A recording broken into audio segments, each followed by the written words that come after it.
welcome to the June edition of Getting to Know Your Indiana Neighbor. And this neighbor, I know the entire family except for him. And what a great family it is, the Jones family. Max Jones, it's great to finally meet you. Thanks a lot, Greg. It's great to meet you. Yeah, Max, an acclaimed journalist. In fact, I'm sure you know by now if you're watching this. Earlier this year, in spring, he was inducted into the Indiana Journalism Hall of Fame and many awards up to that point, I'm sure. But we're going to find out how he got started in the journalism business, what the interest was, about his family. But as we often do, Max, I want to go back to the beginning. All right? Great place to start. It is a great place to start. And we're going to talk about your parents. We're going to talk about your siblings, kind of who you hung out with, the whole 9 yards. Now, I remember the Joneses. Anytime I remember, you lived at the top of the hill up there on Southeast 3rd Street. Right. Is that where you were born and lived? Well, I was actually born, my first home was down on Broadway, right next to what used to be the old Nick's Food Mart. Oh, okay. All right. And the house is still there. It's right next to that. It was a small 2-room house. I did not know that. Which my mom and dad got when they started their family. Mm-hmm. So that's where they lived when my older brother and then my the twins, Michael and Mary Ellen, they also lived in that house before my dad built the house up on Southeast 3rd Street. So I think I was 5 years old when we moved up to the big house. Up to the big house. You guys quite moved big. right up the street there. That's right. Right? Yeah, it wasn't very far. It wasn't very far, and we needed that house by that time. Oh my goodness! So the siblings growing up. How many kids in the family growing up? 7. 7. And yeah, you were one set of twins. That's right. And you were second in line? I was about a year. I'm a year younger than my older brother, Mark. Okay, and we'll talk about them in a moment. Sure. Briefly, because we could use the whole hour talking about the entire family. No question. But I do want to talk about your parents. Oftentimes when I do these, I wish that we would have been able to talk to certain people who are no longer with us. And right. I think your parents would have been pretty cool to talk to. A remarkable couple, that's for sure. Yeah. Well, let's start with your mom. You know, from those who knew her best, such as yourself, and those who loved her, how would you describe your mother? Well, she was very soft-spoken, but very earnest, very sincere, very hardworking, very approachable woman. Of course, we were just always so very proud of her. Mm-hmm. And it was obvious people that liked her and they gravitated toward her, and a very pleasant person to be around. She came from a large family also, and one thing that I think she helped to model for us was the value of a big family and extended family and cousins, and I think that really set a tone for us throughout our life, that we've stayed close to our extended families and our aunts and our uncles, and we saw that through her family. That was certainly a wonderful thing that she left with us. Marcella, right? Marcella Strange. Marcella Strange. I was going to ask you, but yep, I knew that as soon as you said that. Which the Stranges have a big family. Huge anyway, family. I know there's terrific. Are you a part of that big Strange family reunion? Absolutely. Yeah? Been there from the start. Okay. And work outside the home? Throughout the years, did Marcella work outside the home? Raising that big family was a full-time job for a long time. Yeah. But yes, at some point when her kids started getting into adulthood, and then she had the opportunity to work outside the home. I believe she worked in the Martin County Courthouse for a while and did some various jobs there. Mm-hmm. Yeah. And how long has she been gone? She died in 2006. We just passed the anniversary of her death not long ago. Yeah, but that's 18 years, and I'd imagine you can't even imagine it's 18 years. No, it's been very quick. It's still very very vivid, and but we were fortunate to have her as long as we did. Yeah, and your father, Joe Jones, and one of the reasons I got connected with you and to you and pursued this was an article that you had on Memorial Day weekend, maybe last year, the year before, whatever it was. And I didn't know your father's military history, but obviously it's pretty significant, along with many others, but Iwo Jima in particular. Tell us about your father's role there in World War II. It's kind of a big picture story in terms of his service. He joined the Marine Corps in, I believe, probably around 1942, 1943. And he was stationed on the West Coast and did his training out there. The first military campaign that they went on, he was a member of the 4th Marine Division.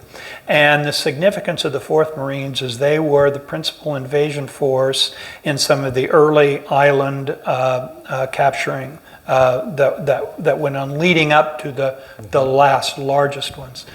His first military combat was on the island of Saipan.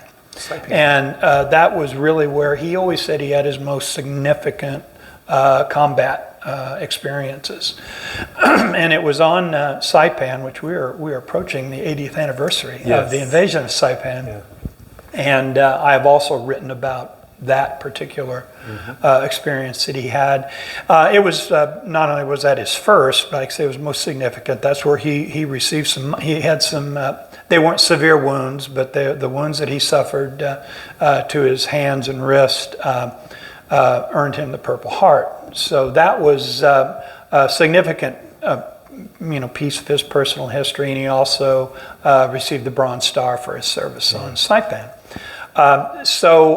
Shortly after Saipan, then the same division of Marines invaded Tinian, which was nearby Saipan. So he participated in both of those campaigns. After those were over, the 4th Marines went back to their base on Maui in Hawaii and prepared for what would then be the invasion of Iwo Jima. The 4th Marines were the second wave invasions group there. The 5th Marines, the famous 5th Marine divisions, which were actually created, their first military combat duty was Iwo Jima, followed by Okinawa. So the 5th Marines were the principal invasion force at Iwo Jima. The 4th Marines, which my dad was on, came in a day or so after the initial invasion. So whereas the 4th Marines came in to the beaches at at Iwo Jima, and for the most part went straight and turned left toward Mount Suribachi, which they were the ones that eventually secured the mountain there on the southern edge of Iwo Jima. The 4th Marines came in and turned right and went toward the airfields, which were the one of the main objectives of capturing that island was to be able to secure an airport and an airfield then that the U.S. Air Force could use in their further assaults as they moved toward the island of Japan. Yeah, wow. So you'd said, I'd read where you, in your home, you had a big picture, I think it was a colored picture, of the soldiers putting the flag on Iwo Jima, correct? Yeah, what it is, it's the photo was of the Marine Corps Memorial, in Arlington National Cemetery in Washington, D.C. So I mean, we had seen pictures, the actual photo of the Associated Press photo of the flag raising, but the big picture in our house was a picture of the memorial, of the Marine Corps Memorial. And where did that come from? Do you know? I don't know the exact source of it. I know there was something that my parents had and put up on the wall, and maybe some of my siblings may know the exact source of where that came from, but I don't recall. Exactly. It's still in our family. One of my siblings still has the photograph. But he was nearby, was he not? The famous photo. Well, he was. Nearby is all relative when you're on a small island. Right. He was not on Mount Suribachi. He was on the island when the flag was raised. It was a few days after the invasion started, when the 5th Marines participated in the raising of the flag on the mountaintop. So he would have been at that point, had gone the other direction. He was on the island, but he was not on Mount Suribachi. How old would he have been at that time? Oh boy, I'm sure I could calculate it that. Well, out. I mean, he would have been he was born in 1921, so that happened in 1945. He would have been 24 years old. Maybe not a kid, but not far from maybe 24, 25 years old. I saw something on Facebook the other day from Patrick Summers had posted it. Patrick is one that we've done, of course, a brilliant conductor. And it said that, now this wasn't Iwo Jima, of course, it was Normandy, I believe, on the 80th anniversary of D-Day. Right, It said a bunch of teenagers on a beach on that day saved the world. Yeah. And when you think about it, although your dad wasn't a teenager, they're right out of their teenage years and have no idea what the significance, I'm sure, of what that was until years later. Is that fair? Well, and like so many of the others, even when you talked about it later in their life, their explanation was, we just did what we had to do, and we understood it. We we didn't really reflect on the significance, at the time. They just went and did their job, tried to take care of each other, and get through it the best they could. My grandfather was in World War II, and he was very reluctant to talk about it. He was very I understand why, because like your father, he went through some battles. What about your father? Did he talk about it? Was he open to talking about it, or was he very reserved in talking about it? Well, I mean, he's a very quiet man by nature, and so it was. I doubt if there were many instances in his life where he actually initiated a conversation about it. He would talk in quiet terms about it. He was not a big storyteller by nature, but I can remember a few things that he would talk about. Generally, it was associations, people he had met, or funny people that he remembered about things when he was in the service. But certainly, he never dwelled on any aspects of the combat. The closest he ever got was when. I was fortunate to be able to travel to Hawaii with him. It was his first trip back to Hawaii. It was in the early 1980s. And we went to the Cemetery of the Pacific, the military cemetery there on Honolulu. And we went around the memorial, and there were huge maps on beautifully done. For those who've been there, they understand what a great place that is. And as we went around, he would stop and kind of ponder these maps, and occasionally you would get a train of consciousness that would come out. And that was the point I recall when we were looking at the Iwo Jima huge map in the architecture there, where he talked about what they did. We went in, we turned right, we got pinned down for 3 days, we really couldn't move. We were told it was just going to be a mop-up operation. It was anything but that. So those sorts of things. But he didn't dwell on them, but he would make those comments, and he would describe, here's my memory of what we did. How fortunate, though, you were to be able to make that trek with him. It was, and I think at the time I didn't even appreciate it to the degree that I do now. Now I wish I could do it again. But at the time, it was. Was he married to Marcella during the wartime? No, they got married. He was actually about 30 years old, 29 years old when he got married. So he didn't. She's 9 years younger than him. So they didn't actually meet till he was back from service and had been back in Loogootee for a couple of years before they met. So from the family standpoint, almost literally stairway family, or just one after the other, right? So if you could, again, briefly, maybe from top to bottom as far as age, and just where they are today. I know we lost Anne, of course, and but tell me, if you will, your siblings. Oh, absolutely. Love to talk about them. My older brother Mark has lived in Loogootee his whole life. After law school, he came back to Loogootee and set up law practice, and has been in practice here ever since with Dave Lett, and of course then Dave's older brother Mike, before he passed away, was part of that law firm. And he also served for a while as both deputy prosecutor and prosecutor for Martin County. So he's still around and doing his thing, and it's always great to see him, and always loved to have a chance to get together and talk to him.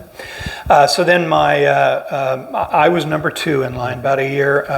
He was born in 1951. I was born in 1952. And then 3 years later, my mom had twins, and that was Michael and Mary Ellen. Michael is now he's retired, living in Loogootee. He's a deacon in the Catholic Church.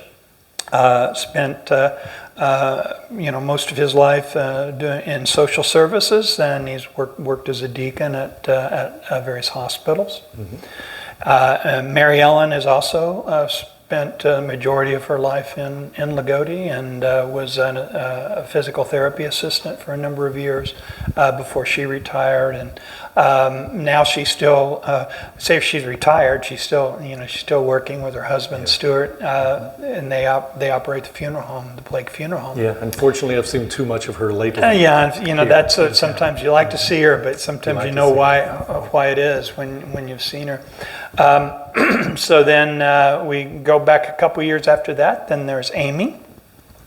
Amy is like me, was one of the only ones that actually didn't spend their entire life in Loogootee. Amy has lived in Vincennes, since her young adulthood, since she started as a teacher over in the Vincennes area. And she's retired as a teacher now. Her and her husband Ron still live in Vincennes. And then of course Anne was next in line, and Anne also lived her entire life, for the most part. After early adulthood, she moved back, and was married to Richard Birch, and they have a great family. They had three children and now grandchildren. And Anne passed away a few years ago, 2016. Yeah.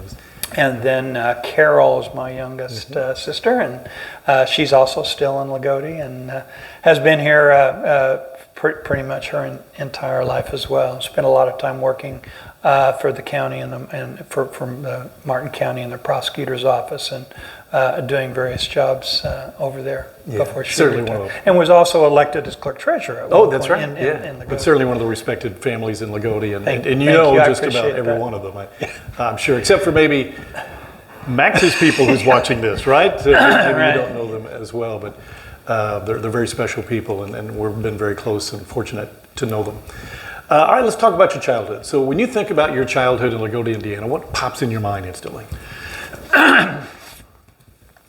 Well, I mean, it was certainly a tremendously happy time. I was fortunate in so many ways to, have such wonderful parents, and Loogootee was just a wonderful town. And as I've gotten older, my appreciation for what my childhood was has grown, I think. I always had a great appreciation for it, but it's amazing, the older you get, the more you realize how fortunate I was. But I mean, I remember, the days playing Little League, and some of the folks, neighbors and classmates that I grew up with. I went to St. John's grade school and junior high, and there's just not as much you can say about that. Just the summer afternoons riding my bike around town and going to the Little League field, and the friends I made that feels like I grew up with them, even though probably the only time we ever spent together was playing Who'd you run around with? Who were you? Well, I had probably my best friend throughout childhood, and even up through high school age, was Frank Bowling. Frank Bowling. And Frank's now he's a chiropractor in Washington, and we've stayed in touch, through the years. But yeah, Frank was my good buddy, and we spent a lot of time together, growing up, and both classmates and then as friends. So he was really one of my principal ones. But up at the baseball field, I certainly had a lot of great associations with some of the guys that I played with, like Tom Flynn and Rex Seger, and we just had had such a good time. That little 3 or 4 summers there we had of playing sports together. Yeah, different world, wasn't it? Oh yeah, it was much different. Little League wasn't as formalized as what it was soon after we came through. Your dad was a coach. He was a coach for the Mets, the dreaded Mets. And so, but even then, that Lester Page was running the Little League at that time, and just what a great role model he was, and a great leader of young men, that's for sure. Yeah, but you didn't need a baseball field to go to. You did. You went up Little League field, but I'm sure in your own neighborhood, you had your own ball fields and teams, right? It's probably several different ones that would wear one out and that would have worn the grass out of somebody's yard. Then we had to move to another one and start in on that. And I had great neighbors that we grew up with. The Prather family lived just a couple doors down from us, and they all had kids our age. Right. And, I grew up, my classmate Lana Prather, so we had a great time. It was the McKibbins were also nearby, and there were several families in the neighborhood that we were close to. You didn't spend any time at the pool, did you? I was just thinking of driving around here at how many miles I probably put in on my bicycle between house and the pool. So summertime was a great time. So I don't know if you drove by it on your way here, or if you've seen it since it's been restored. Yes, but. Thankfully, it's been restored. Oh, it's fantastic. And I drove by there about 3 days ago, I think. It was a weekday, and it was packed. And I was so glad to see that. I know it is great, because that was our childhood, as you said, riding the bike to the baseball field or basketball or the swimming pool. Absolutely. That was a full day. Yeah. Right. Oh yeah, it was great. Yeah. It was great. All right. So you talked about grade school, high school. Let's talk about high school a little bit. All right. You went to St. John's through 8th grade. So after that, you took a turn, right? You didn't go to St. John's High School. Tell me what was after your 8th grade year. Yeah, and why? Sure. The Evansville Latin School had opened a few years before, and the effort of the diocese was to try to draw more young men into the study for the priesthood. Kind of the old model at St. Meinrad had gotten to where it wasn't as effective as it used to be, so they had changed their approach so that the students there would go and live in the dormitory for a week, but then they'd come home for the weekend, and that was made it far more appealing for somebody of 14, 15 years old, to find something like that more attractive. And I had been interested in the priesthood probably from very young age, and I think that was because the priests in our community were such major role models for us. We looked on them where you understood that the entire community respected and revered them, the position that they were in, and that certainly made that type of vocation look very appealing. So that was, I think, probably one of the things that appealed to me so much, that it looked like that would be a very rewarding position to be in the community.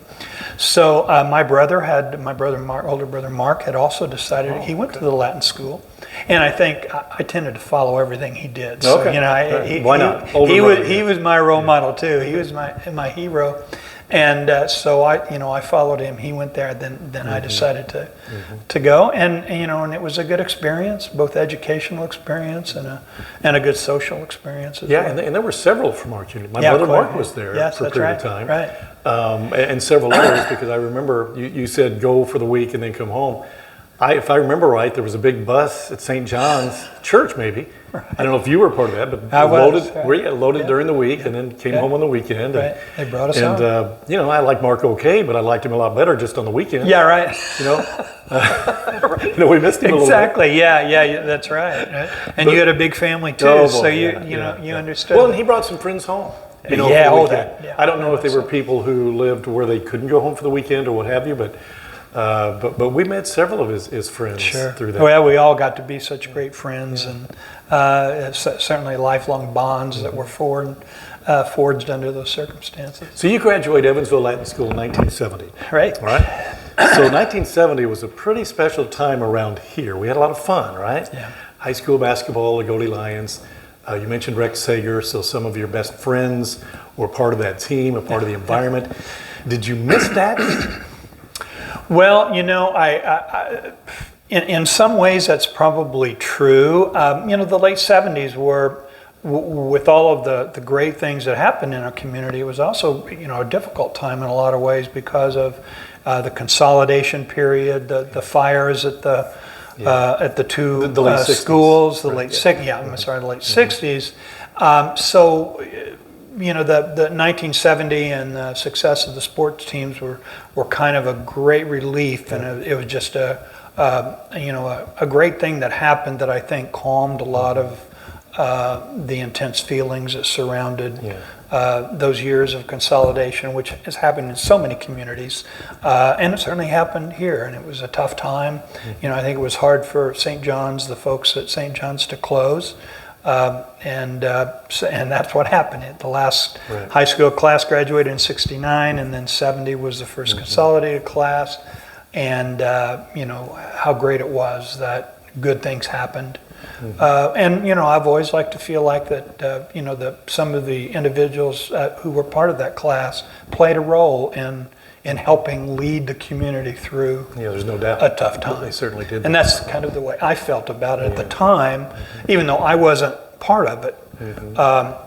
They were all still my friends and close friends, and I followed it. And even though I played varsity basketball at the Latin school, so I couldn't go to all of the games my senior year, but I certainly went to my share of them. And once the tournament started, then I'm sure I went to all of those. And they were still my friends, Rex and Jim Trout. I had played summer baseball with Jim, and Paul Bruner. I grew up just down the street from Paul. And Tony Smith, he had played Little League with me, so I had a bond in a way with all of those folks. I knew them, and that was how we knew each other, even though we weren't around each other a lot as we got older. But I was really proud of him. It was a great thing to watch. I didn't feel terrible about not being right in the middle of it, but you were close enough. Yeah, I was close enough. That's right. The whole family was excited about it. You mentioned basketball, so you did get to play at Evansville Latin School. Yeah. I do remember my brother played, I think it was B team or freshman, because he was a freshman, and they weren't very good. I shouldn't say that. They weren't very competitive because they were playing schools. They were a new school, right? Right. Your varsity experience, very competitive. We had one of the better years. Either we were I'm thinking either we were a 500 team or just right around there. I'm thinking we were 9-9, had 18 games, and we ended up 9-9, which for us, that was a huge year. Well, it's a new school, right? And but there were a couple of really good athletes on the team, and we were playing against very small schools. I remember Birdseye was one of the teams that we played all the time. New Harmony, schools that no longer exist. Right. So Hopstop was another one we played. So it was a great experience. I'm glad we got to play a full 18-game schedule. We had a holiday tournament, which we won my senior year. We weren't part of the tournament, the state tournament, because we didn't qualify, or we weren't eligible because we were a boarding school, technically a boarding school, and they were not at the time allowed to, be part of the tournament. But that was okay.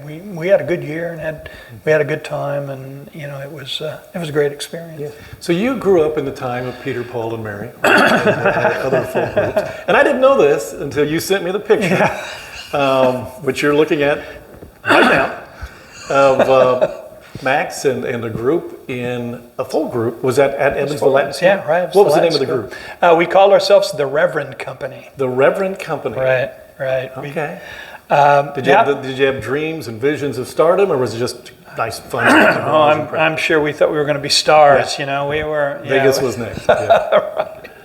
And, but everybody did that back then, right? You had a lot of those. That's right. Oh yeah, the folk music at the time is what we were. We weren't into the rock and roll part of it yet, but we certainly got heavily into the whole folk movement, and the 60s was a high time for folk music, and that's really what we dwelled on. There was 4 of us, so I'm 4 senior classmates, and we all kind of learned to play guitar together. I started learning probably one of the summers between probably my freshman and sophomore year in high school, and then a couple of the others did the same, taught themselves how to strum the guitars. So, and we all like to sing. So that's you sang?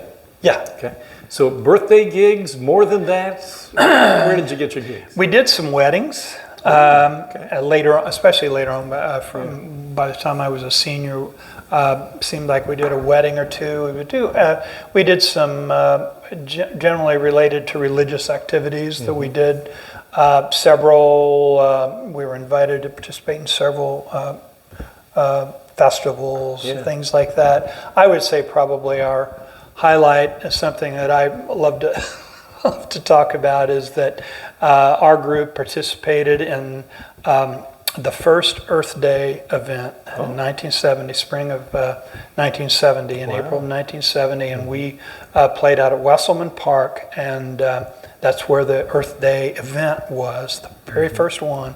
And there was probably a good 100, 150 people out there, and they had arranged that they had different musical groups that one right after the other performed on stage, and we did that, and it went great. We had put together a very short, but I thought at the time pretty effective, addressing the whole Earth Day theme, and it was fun. So it was kind of a highlight. You took it serious. One of the photos that I sent you was of us playing at the Earth Day event in 1970. Yeah. Do you have any video, audio? No, not that I know of. I mean, these photos, these are rare photos here. I don't know if somebody ever took those. I never saw them, and I'm not aware of them. Perhaps they exist somewhere. So did it end at graduation? Yes. Yeah. So you did graduate Evansville Latin School in 1970. I don't see a collar on you, so that tells me that the vocation sort of ended there. Did you consider moving on into the vocation, or? I had. I think probably by the time I was a senior in high school, I was certain that I was not going to continue on. But rather than change schools that late in my high school years, I decided to go ahead and finish up my graduation at the Latin School, and I'm glad I did. I had in my senior year was. Everybody has difficult times, and there were some difficulties there, but for the most part, I'm glad that I stayed, and but at the meantime, I was applying to continue my higher education at IU, which again is where my brother had gone. So he had kind of set the example. But he didn't go into journalism, did he? No, he didn't. He went into law. Right? Yeah, he eventually went into law. Right. Did you go into journalism immediately? I mean, was was pretty quick. Mark and I had always had some civic involvement. We were in part of the Young Democrats. We worked for a couple of statewide candidates for office during our summers of our junior and senior year. So we were involved in that way. A lot of us at our age were involved in those sorts of civic and political causes in the late 60s, the height of the Vietnam War. It was, it was a time where we were very tuned in to what was going on in the world. And we carried our draft cards, so it was a big deal. It was, and I think that helped keep us very tuned in to what was going on.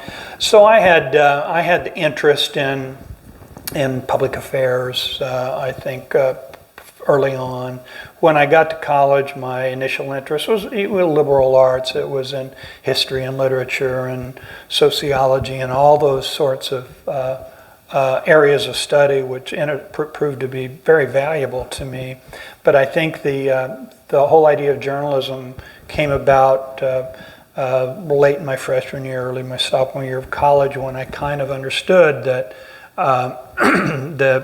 some of the things that I enjoyed most and felt like I was good at kind of coalesced around this idea of journalism, and it just seemed like a good fit for me, and that I could do a lot of things that I like to do and channel them in that way. So I was able to pursue learning the tools of the trade for those years in college. Yeah, so it wasn't from 7, 8 years old creative writing where you were out and writing about what was going on in the world. It was more from what was going on in the world at the time, right? It led me to that. Yeah. That's exactly right. But as a child, you never thought about... No, it was not something necessary. We were always around newspapers. We had newspapers in our house, and I understood the value of them, but I don't think that was something that triggered me to be interested in that. But as I grew older, then I realized this was a field that where you could apply a lot of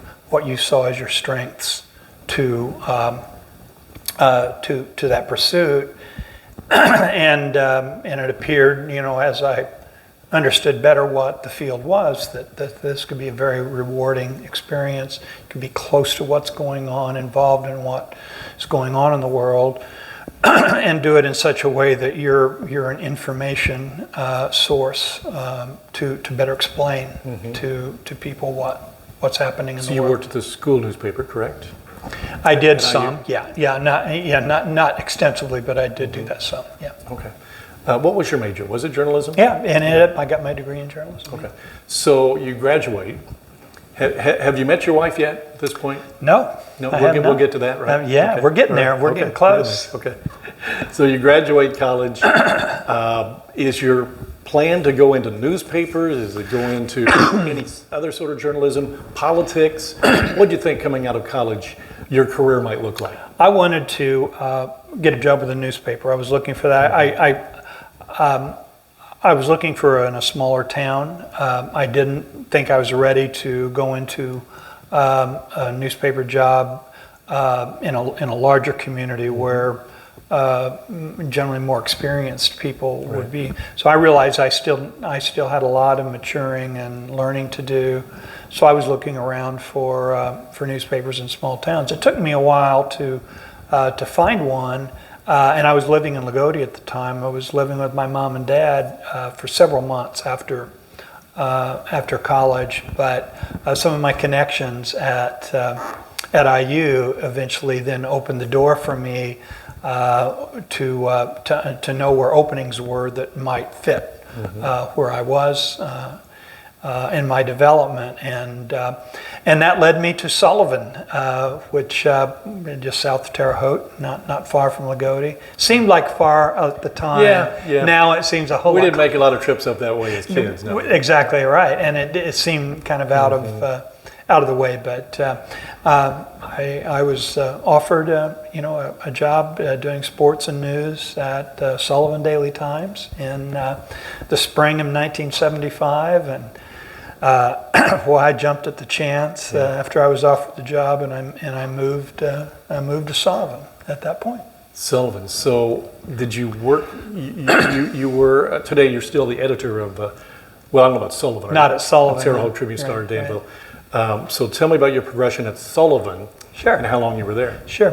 That first year or so, I spent most of my time just learning, doing kind of basic news reporting. I did a lot of the sports. Which I enjoyed because I understood the sports a little bit better as I was trying to learn a little more about what a community journalist needs to do. And again, in '75, we had pretty good sports stories back here. That was great, and I was living in town at the time. Oh, so you commuted back and forth? No, well, see, I didn't start in Sullivan till June of '75. So there was still a lot going on when I was actually in town. Was still living in town. Yeah. My sister Amy was a cheerleader on that team, so I was very close to that. But then once I moved to Sullivan, I pretty well got settled in there, and the links to Loogootee became a little more distant, even though they never went away at all. I worked for a while there, and my plan was, I said I need to get to a small paper, learn as much as I can. I figure I'll probably be there a couple years, learn everything I need to learn, and then move on. But as what happens in many cases, I moved there and then I never left. And the reason for that is where I met my future wife. There we are. And we've been there, and I've been there ever since. Yeah, I still live in Sullivan. Yeah. Kit, by the way, his wife Helen is watching us right now, so we're going to Talk about pressure. So we're going to be as careful as we can, but I'm still going to be as nosy as I always am. Tell me a little bit about the proposal. Was there anything special about the proposal? You know, it was an evolution. Over there listening I think there wasn't. I mean, there wasn't any dramatic. That's the way it normally is. Proposal. Yeah. Kind of expected. But we had, we started dating. How'd you meet? First of all, she was living in Sullivan, right. or living in Sullivan County. She lived out in the country. Yeah. But I got to know her through some of her relatives, actually. I got to know her there, and we just gradually became better acquainted, right. To the point where the time was right for both of us, and we say, hey, so we got together and we dated for the better part of a year, and then at that point decided we got to keep this thing going, and we set a date and got married in October of 1977. So I had been in Sullivan a little over 2 years at that point. 77. So yeah, it's getting up near that 50-year mark. Yeah, it is. Really. Yeah. Okay, that's amazing, is it not? Yeah. First date, do you remember? Yeah, I knew I needed to. You can't make it up. No, I didn't know. I think she probably remembers that there was a show I wanted to go to in Evansville. Uh-huh. I was always kind of a theater geek, and I liked to go to shows. And there was a show going on in Evansville. I had that connection to Evansville from high school that it had always remained. And there was a show going on down there, and I said, well, this might be something a little out of the ordinary, not something she would do every day. And I said, this might be something she would enjoy. And I asked her to go with me, and she accepted, and we were off. Yeah. That's fantastic. Yeah. Can you corroborate that? Is that okay? Very good. Very good. Okay. I hated to put you on the spot there, but hey, if you messed it up, we can always edit it out. That's great. No, that's good. So Sullivan, you're there how many years? I ended up working at the Sullivan Daily Times for 10 years. 10 years. Never thought I would work there that long. Yeah. But because of some things that happened, it was good that I was there. Right. And after not long after we got married, the publisher there, the owner of the paper, offered me the job as editor. We had an opening, and it seemed like the right time. So that allowed me then to get in a position where it was my newsroom. I could lead the journalistic efforts for the paper. So that opened doors for me where I could continue learning and evolving, and things just I didn't reach a dead end there. I could continue moving on. So as it turned out, then I was very happy there, and having married, and we had started our family. So it was a good situation, and then. As time went on, then I started feeling like a new challenge would be good. I'd like to work for a larger entity where there's more people involved, a little larger community. I didn't really want to leave Sullivan. We were very happy where we were and liked where we lived, and so the opportunity, again through contacts that I had made at IU, opened the door for me at Terre Haute. The newspaper up there had gone through a pretty dramatic transformation. There was a major ownership change, and a lot of new blood came into that newspaper. And after a year or two after that started, then I got an opportunity to step in there also. I could still live in Sullivan and commute to Terre Haute. It's not a bad commute. Sullivan was still considered part of the newspaper's market. Did Terre Haute have a competing newspaper at that time? There were not at that time. They didn't, and really any serious competition in that newspaper market had gone away years ago. The same company had actually, it was Holman and Company. It was Tony Holman's company that still basically owned the newspapers, and they bought both competing papers and merged them. So By the time I got there, it was just one newspaper. It was one morning newspaper. It was the Tribune Star. Whereas before there had been a Morning Star, an Evening Tribune, okay. but those merged, and by the time I got there, it was just the single morning newspaper.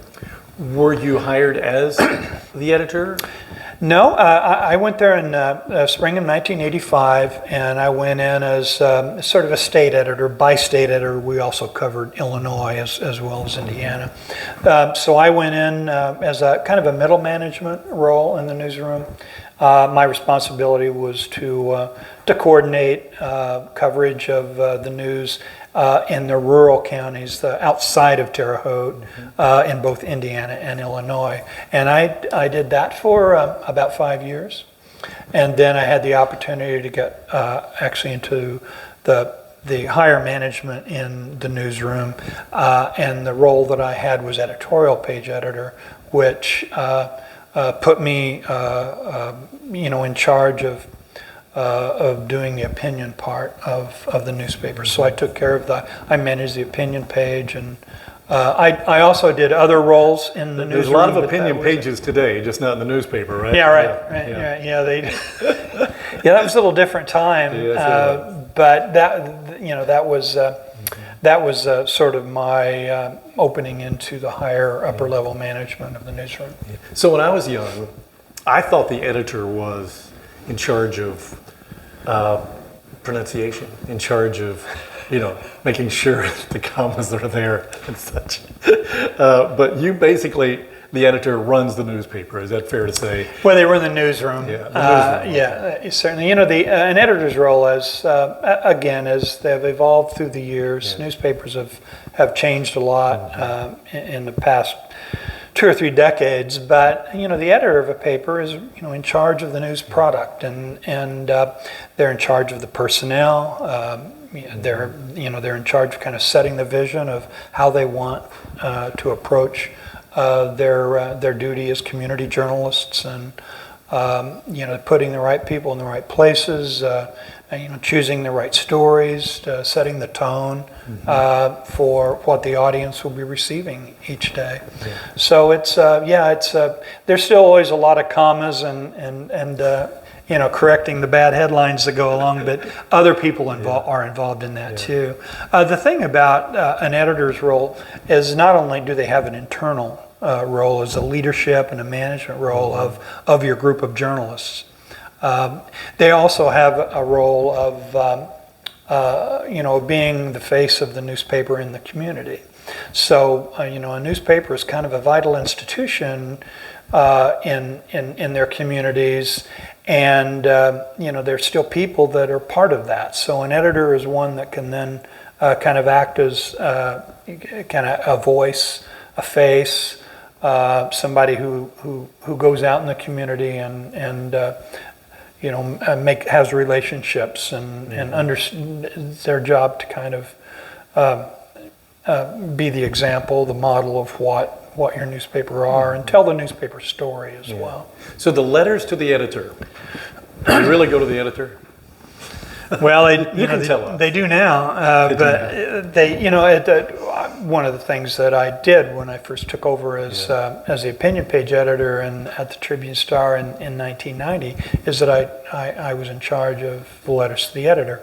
Back then we were getting, probably getting 1,500, 1,600 letters a year. Now we only published, of those we get, and we probably published 800 to 1,000 letters over the course of the year. So it was a big part of the job. Not only was I writing quite a bit, I was also kind of the I had to get the page put together. I would decide what goes on what pages, and as well as doing quite a bit of writing. We had an editorial board that also helped set our opinion policy. We always felt like it was important to be part of the conversation in a community when there are big issues that need to be talked about, that we would get together and form how we wanted to approach our leadership role, setting the opinion voice for the newspaper. So it wasn't just me. It was a group of folks involved in that. There's fewer of us around in newsrooms now than what there used to be. The newspaper industry has gone through real dramatic changes, and not all for the good in the recent years, last couple of decades. Actually, it's been a slow process, but there's few of us around now. We still have an editorial board, not as many people. So we have to do things differently because we all get stretched a little thinner than what we used to be. We're doing things that 20 years ago an editor didn't do. I have to do. Of course, now I'm in charge of another newspaper rather than just the Tribune Star.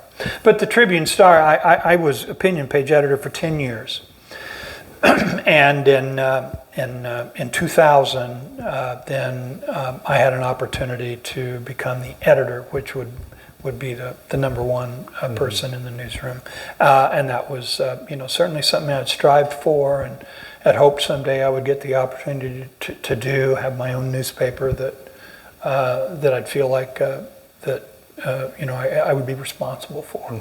So that finally happened, and I had done it in Sullivan, very small newsroom, but then this gave me a chance to actually do that in Terre Haute, which was a much larger community. And a much larger community means a much more diverse community, and I'm talking about in terms of opinions and thoughts and things like that.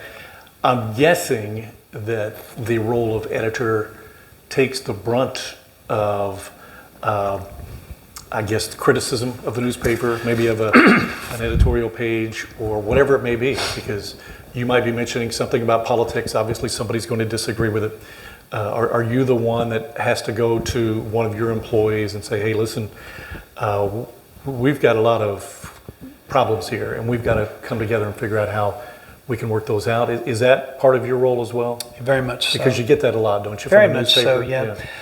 Yes. And it's important to have an open door and be willing to listen to people in the community, even those who may not agree with perhaps what point of view you decided to take on a hot issue, or even on why did you decide to do that story, or why did you do, and that's really one of the great challenges of an editor, and what I always felt like produce some of the great rewards is it gives you a chance to tell a newspaper story and explain what it is you're doing and why you do it. And even to those who may have not only a differing point of view, but could perhaps even have a hostile point of view. And it's not that that's ever fun, but I understand that it's part of it. And it's probably far more important for an editor like me to spend time having earnest conversations with those who disagree or are even hostile toward what you're doing than it is to somebody who just agrees with you. And it's something that sometimes you feel like you're more successful than others, but it's something that I always took seriously, and I tried to spend a lot of time with, going out in the community, talking to groups, addressing upfront groups that may have a intensely opposing view of how we're doing things, not just on setting opinion agendas, but also on how we cover the community and what we choose to cover, and what we feel like is our responsibility to do. Not everyone's going to agree. Yeah. So you'd mentioned a moment ago, we all know how much has changed in the print media for sure. Was there ever a point where you felt that, hey, this career may not go forward for me? I might need to look at something else because of either the dwindling subscriptions or whatever it may be. Was that a concern for you? I'm sure it was for employees. There was, there's definitely, probably much more so before I became editor. Once I became the editor, I was all in, and at that point, I had opportunities to pursue similar jobs at other places, but not to actually get out of the business. My biggest decision was, do I stay put and carry out my career here in Terre Haute, or do I possibly go to even a larger paper or something like that. Those were the big decisions then. But before, I probably, there was a couple different times, I thought about, I could get into public relations and probably not have to work as long of hours. But then probably the biggest point was I had an opportunity to work as the student publications director at Indiana State. It was a job I had done an interim just as a part-time, helping them out through a troubling period that they were having with their student publications while I was still working at the newspaper. I wasn't editor yet, but I was still working for the newspaper.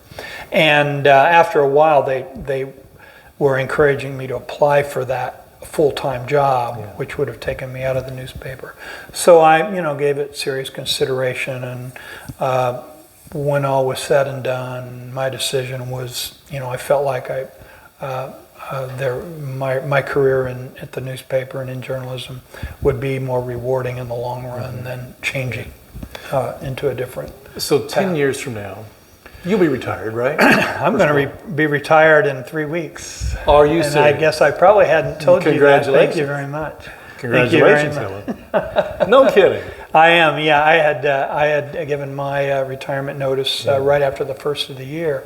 And a lot of that, it all came up before the Hall of Fame thing came in, but then it all kind of happened at once. But that was my, kind of a longer term plan, although it didn't really come together until right around the first of the year. That's a whole new topic. Will you be traveling? What? I hope so, yeah. Yeah, right, okay. Well, right. good deal. Congratulations. Thank Great you. to hear that. Thank you. But 10 years from now, how do you see newspaper? Do you feel like now that they've combined print and digital that it's sustainable, or do you see 10 years from now it being completely different than what it is even today? I have different opinions on different days of the week on this, because sometimes I try to force myself to be realistic, and then other times I force myself to be idealistic and say, there's a renaissance coming. Don't give up.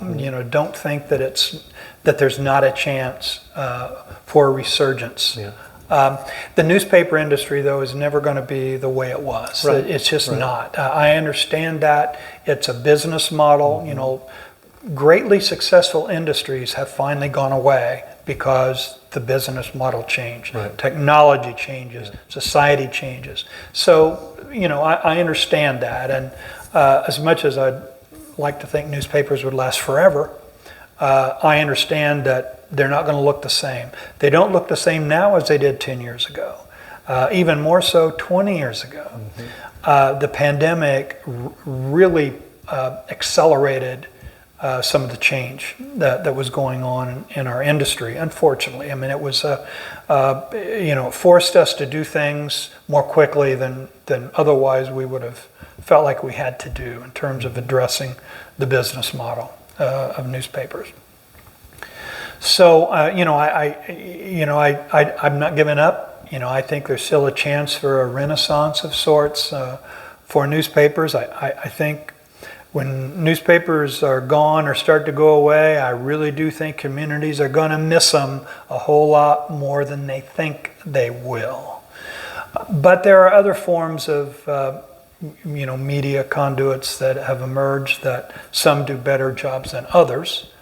But, I'm seeing the rise of nonprofit organizations that dedicate themselves to coverage of news, including community news, that are starting to make headway in dealing with some of these news deserts, which you would conclude Loogootee. Loogootee is one of those. Lost their newspaper a number of years ago. And there's other communities that are suffering the same way, some larger than what Loogootee is. So these nonprofits have come on and are doing some really good work, and I really appreciate, and it gives me hope. Journalism is not going to go away. it's the newspaper model of delivering journalism that is really under the greatest threat. So these entities as a businesses are going to have to continue to evolve and find their way and find their place. They're not going to be like they were, but I haven't given up on them having a role. Yeah. You know, I couldn't tell you how many times, of course, people my age or older, I really miss the Loogootee Tribune. Oh, You know? I do too. And it's just, that's the way it is. And I don't want to compare a small weekly newspaper to a larger one. It has its role. But we're all consumers, right? And yeah, we miss it for sure. But it's probably not coming back, at least not in that print form. No. Right, so I know you've gotten awards along the way, nice distinguished service awards, things like that. But in April of this year, you're inducted into the Indiana Journalism Hall of Fame. When did you get that news, and how was it delivered to you, and how important was it to you to be able to be in that Hall of Fame? Well, it came about because of some close, dear friends and colleagues. They were the ones that initiated the application. The way the Indiana Journalism Hall of Fame works is each year they have a nomination period where they invite any nomination to come forward. And this has been going on since, I believe, in the mid-60s. 1966 was the year that the Hall of Fame began. So they have carried on this way. So each year you have, a new set of nominees. People are nominated to the board, and then the board makes a decision. So it was people that I've worked with and work with, still work with. They got together and decided that they wanted to nominate me this year for the Journalism Hall of Fame, and I certainly didn't discourage them. On the other hand, I said, I hope I don't disappoint all you folks. You put in all this work, and because I don't think you ever see yourself in that role as somebody that deserving of something like that. And I expressed that a number of times. I said, I'm not sure I fit there, but the folks around me, there you are, pushed and said, then you just stay out of it and let us. And so I did. I kind of, if they needed my help at some point, I'd help them and let them know how much I appreciated what they were doing repeatedly.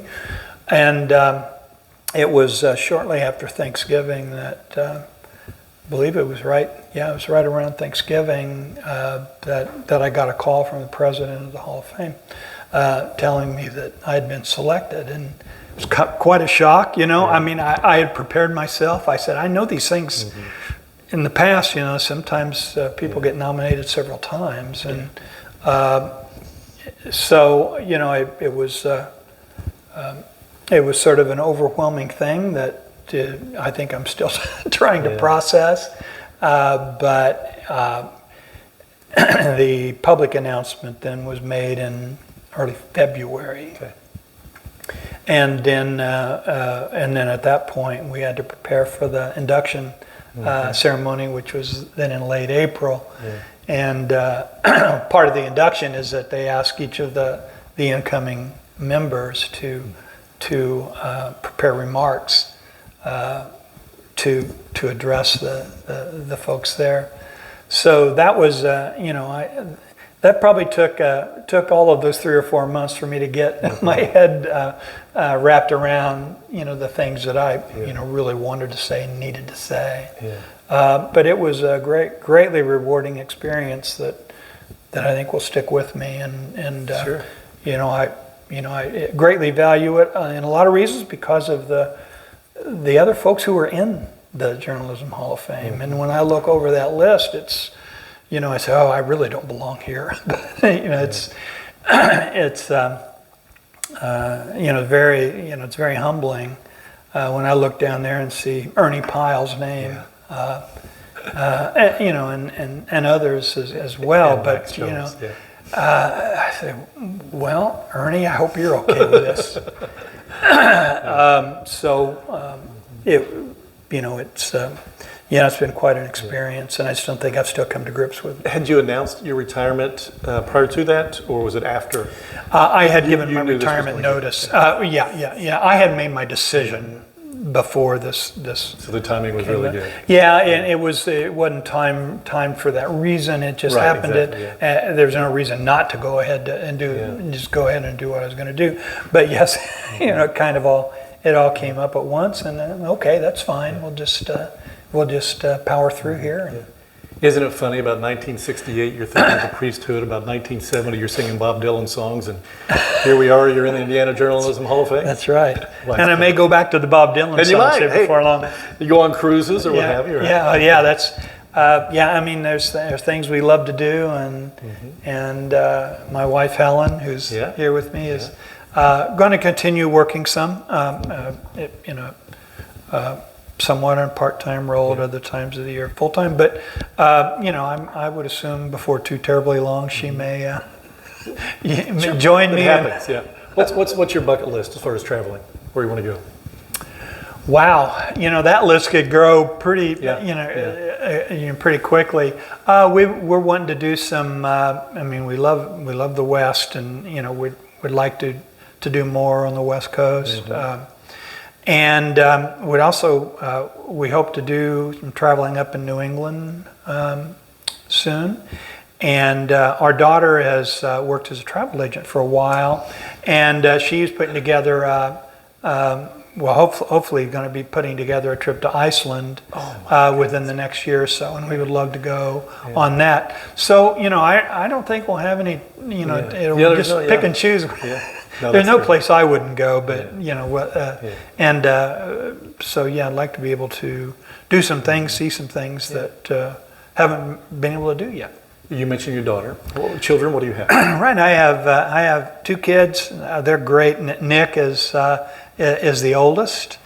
He works for the Fox 59 CBS 4 television station in Indianapolis, and he lives on the north side of Indianapolis. What does he do there?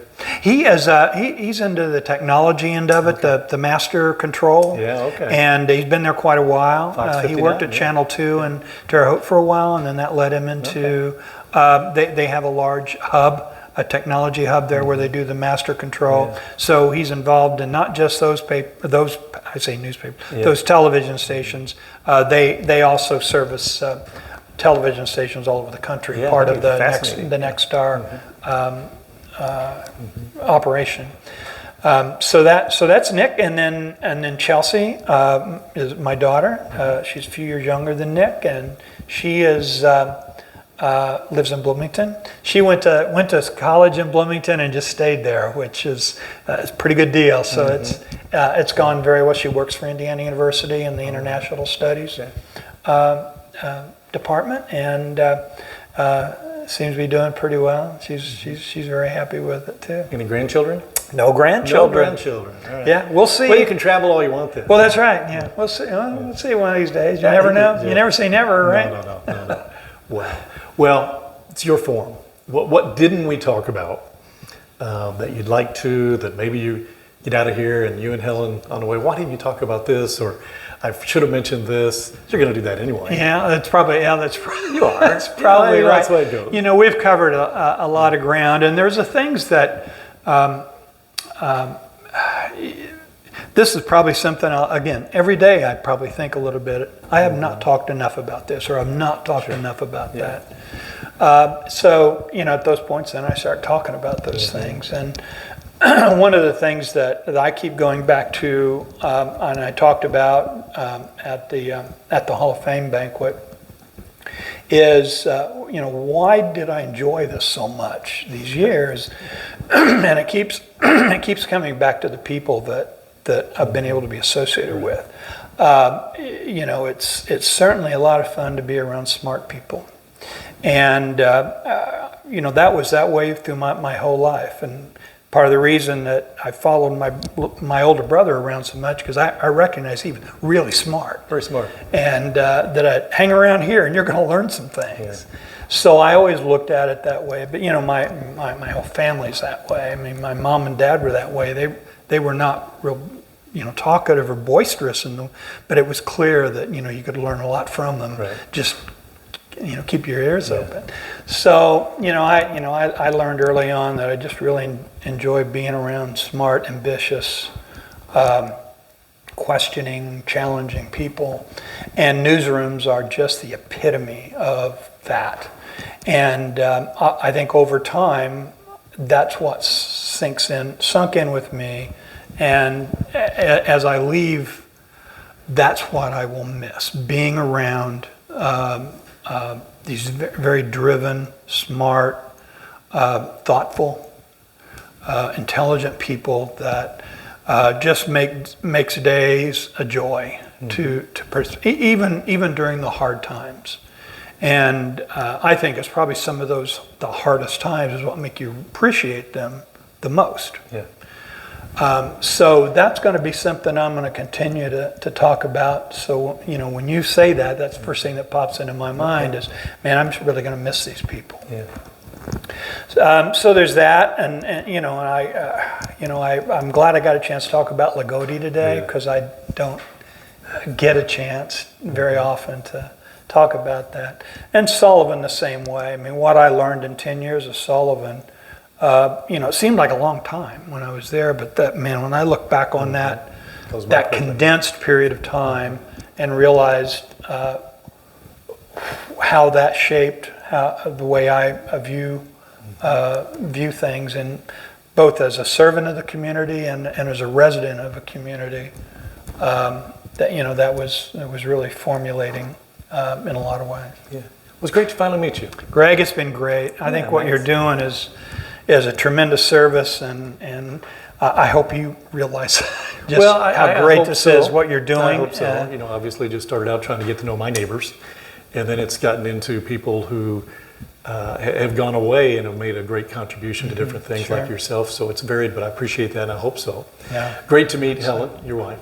And gosh, congratulations for going into the Hall of Fame, but even more congratulations on that retirement. Thank you. I appreciate that, You're gonna Greg. love it. All right. Great. All right, those of you who knew Max and know Max, I know you enjoyed this. And everyone else out there, I hope you learned something about Max Jones today.